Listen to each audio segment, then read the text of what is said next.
মৰমৰ ছাত্ৰ ছাত্ৰীসকল, ভাষা জ্ঞান পৰীক্ষাক বুষ্টিং কৰিবৰ কাৰণে আন এটি অনুচ্ছেদ লৈ তোমালোকৰ সন্মুখত মই থিয় হৈছোঁ। আজি বৰষুণ পৰি আছে, ইয়াত পূৰা অলপ চাউণ্ড হ'ব, তোমালোকে প্লিজ বিয়াৰ আপ কৰিবা। মই তোমালোকক পঢ়াই শুনাইছোঁ। ফাৰ্ষ্ট লিখা আছে,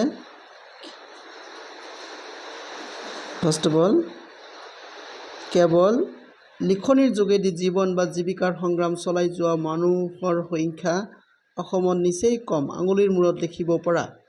স্বাধীনতাৰ পূৰ্বে আনকি তাৰ পিছতো ভালে কেইবছৰলৈ গল্প, কবিতা, উপন্যাস আদি ৰচনা কৰি তাত উপাৰ্জনেৰে সৰু পৰিয়াল এটা ভালে চলাই থকাৰ কথা কোনো সাহিত্যিকে ভাবিব পৰা নাছিল। সেই যুগৰ কি আছিলে, মই অলপ এনালাইজ কৰি দিছোঁ।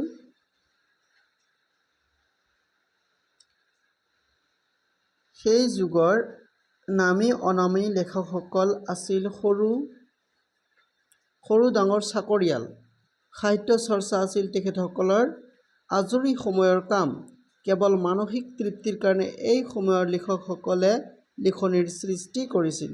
কিন্তু বীৰেন্দ্ৰ কুমাৰ ভট্টাচাৰ্য আছিল এই ক্ষেত্ৰত একমাত্ৰ ব্যতিক্ৰম।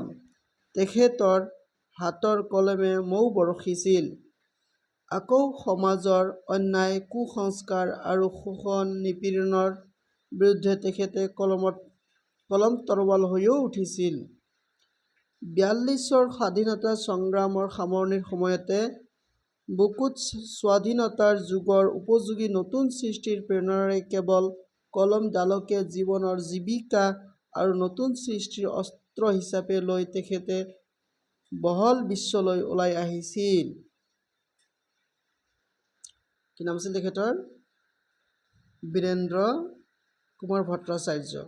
ফাইন, এয়া আছিল তোমালোকৰ টপিক। গতিকে এই টপিকৰ ওপৰত ভিত্তি কৰি থকা কুৱেশ্যনবিলাক মই তোমালোকক ডিল কৰাই দিছোঁ। ফাৰ্ষ্ট কুৱেশ্যনটো কি আছিলে? কেৱল লিখনিৰ যোগেদি জীয়াই থকা অসমীয়া মানুহৰ সংখ্যা খুবেই কম। কাৰণ কি কাৰণ আছিল? কাৰণটো এনেকুৱা, লিখোঁতে বহুত কষ্ট হয়। লিখকৰ লিখাৰ বিনিময়ত খুব কম মজুৰি দিয়া হয়। লিখক হ'বলৈ বৰ টান। লাষ্টত কি আছে তোমালোকৰ? ৰ'বা চাই দিছোঁ। লিখক হ'বলৈ বহুত পঢ়া শুনা কৰিব লাগে। কোনটো ৰাইট আনচাৰ হ'ব? টপিকটোৰ ওপৰত ভিত্তি কৰি এইটোৱে হ'ব তোমালোকৰ খ, কিয়নো লিখা আছে লিখকৰ লিখাৰ বিনিময়ত খুবেই কম মজুৰি দিয়া হয়। এইটো তোমালোকৰ ৰাইট অপশ্যন। নেক্সট কুৱেশ্যনটো কি আছিলে? নেক্সট কুৱেশ্যনটো এইটো, স্বাধীনতাৰ সমসাময়িক সময়ত লিখকসকল সাধাৰণতে কি কৰি আছিল? কি কৰি আছিল? ইয়াত আছে স্বাধীনতা সংগ্ৰামী আছিল, সৰু ডাঙৰ চাকৰিয়াল আছিল, লিখক আছিল, মহাত্মা গান্ধীৰ শিষ্য আছিল। কোনটো হ'ব তোমালোকৰ ৰাইট এনচাৰ?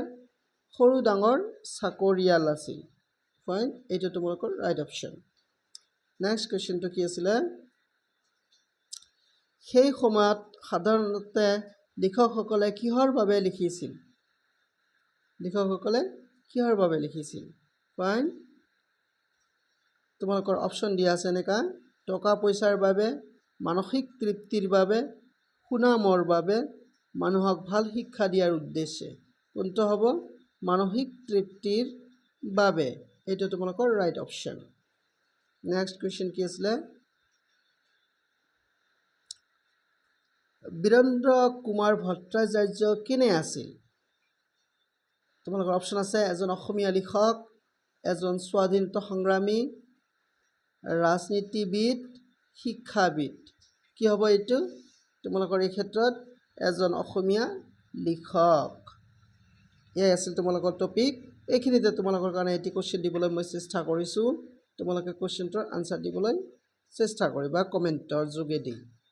ফাইন, চাই লৈছোঁ ৰ'বা, কাৰণ তোমালোকৰ কুৱেশ্যনটো টপিকৰ ওপৰত দিব লাগিব।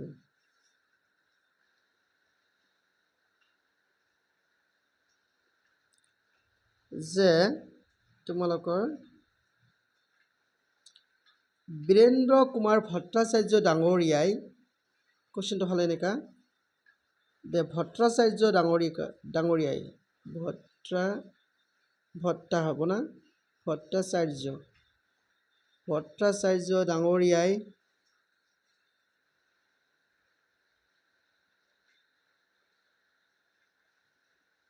নতুন লিখনি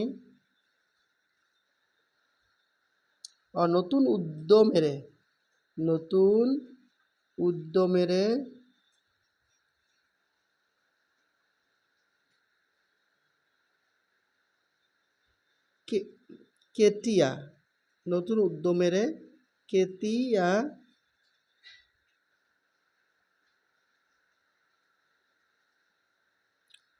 লিখা আৰম্ভ কৰিছিল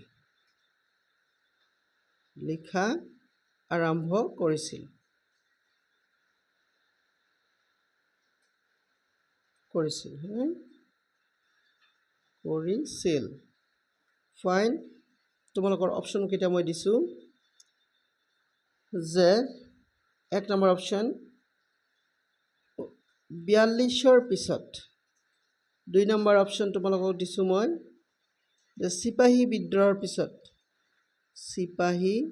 বিদ্ৰোহৰ পিছত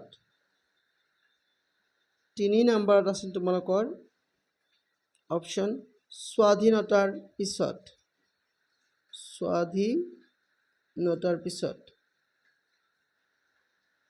আৰু 4 নম্বৰ অপশ্যনটো হ'ল তোমালোকৰ